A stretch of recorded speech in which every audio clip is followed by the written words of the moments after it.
আলোর অঙ্গীকার বিডি। আসসালামু আলাইকুম ওরহমতুল্লাহ।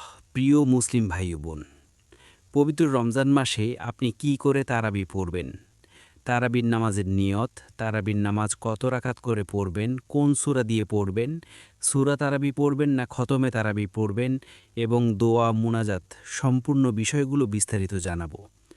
সম্মানিত দর্শক শ্রোতা, পবিত্র রমজানুল মুবারক মাসে আপনি ঈশার নামাজের পরে, ফরজ নামাজের পরে আপনাকে তারাবির নামাজ পড়তে হয় ২০ রাকাত। ওই ২০ রাকাত নামাজ আপনি কীভাবে আদায় করবেন সেই বিষয়টা আমরা জানব। আপনি ২ রাকাত করে তারাবির নামাজ আদায় করবেন।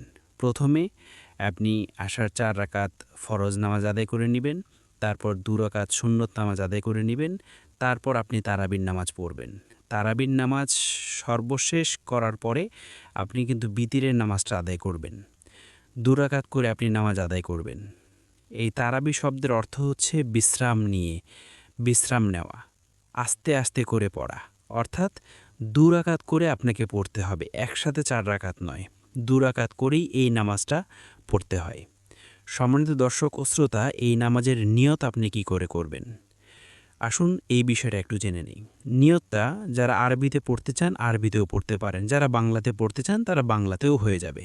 যারা মনে মনে, মুখে উচ্চারণ না করে মনে মনে ইরাদা করেন তাদেরটাও কিন্তু হয়ে যাবে।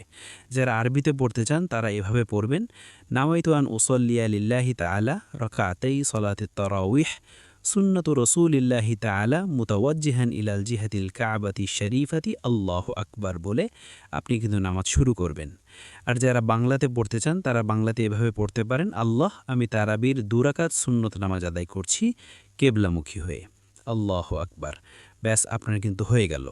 যারা এইটুকু পারবেন না তারা মনে মনে বললে তারাবির নামাজ আদায় করছি, ব্যাস আপনার কিন্তু হয়ে যাবে। তারাবির নামাজ আপনি অবশ্যই ২ রাকাত করে আদায় করবেন। যখন আদায় করলেন, তারাবির আল্লাহু আকবার বলে আপনি যখন নামাজে দাঁড়ালেন, তারপর আপনি যথারীতি ইমাম সাহেবের পিছনে পড়লে ইমাম সাহেব আপনার সূরা কেরাত পড়বেন। সূরা ফাতিহার পরে যে কোনো একটি সূরা মিলাবেন, অথবা খতমে তারাবি হলে উনি মিলাবেন। আপনি যদি পড়তে চান আপনিও পড়তে পারেন।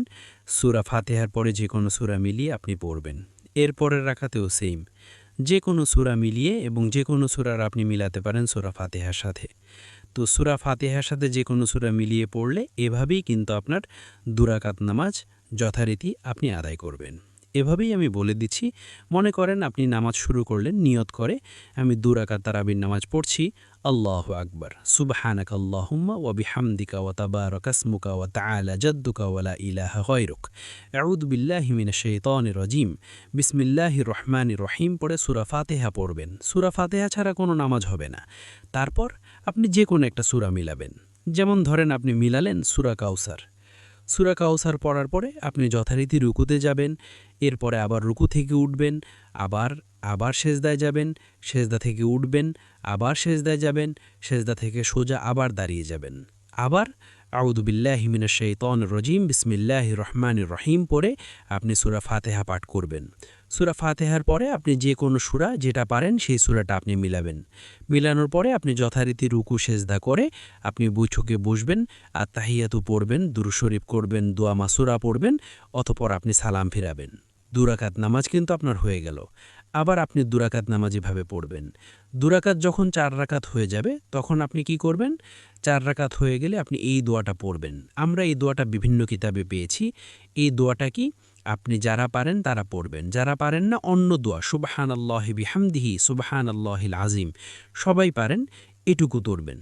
দোয়াটা কি? সুবহানাযিল মুলকি ওয়াল মালাকুতি সুবহানাল ইজ্জাতি ওয়াল আযমাতি ওয়াল হাইবাতি ওয়াল কুদরাতি ওয়াল কিবরিয়াই ওয়াল জাবারুতি সুবহানাল মালিকিল হাইয়্যিল্লাযী লা ইয়ানামু ওয়া লা ইয়ামুত সুবহুন কুদ্দুসুন রব্বুনা ওয়া রব্বুল মালাইকাতি ওয়ার রূহ আল্লাহুম্মা আজিরনি মিনান নার ইয়া মুজিরু ইয়া মুজিরু ইয়া মুজিরু বিরহমাতিকা ইয়া আরহামার রাহিমিন।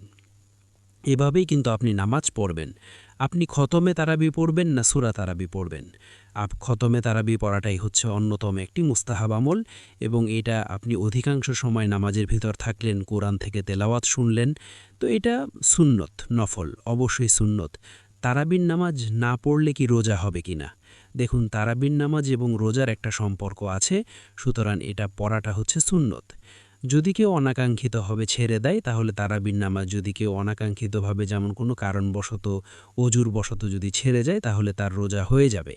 আর যদি বারবার এটা ছেড়ে দিতে থাকে তাহলে তো আপনার তারাবিটা আপনি পড়লেন না, এজন্য আপনার সুন্নতটার বরখেলাপ করলেন। এজন্য সুন্নতকে বারবার ছেড়ে দেওয়া মানে হচ্ছে এটা একটা গুনাহের পর্যায়ে পড়ে যায়। নিশ্চয়ই বিষয়টা বুঝতে পারছেন।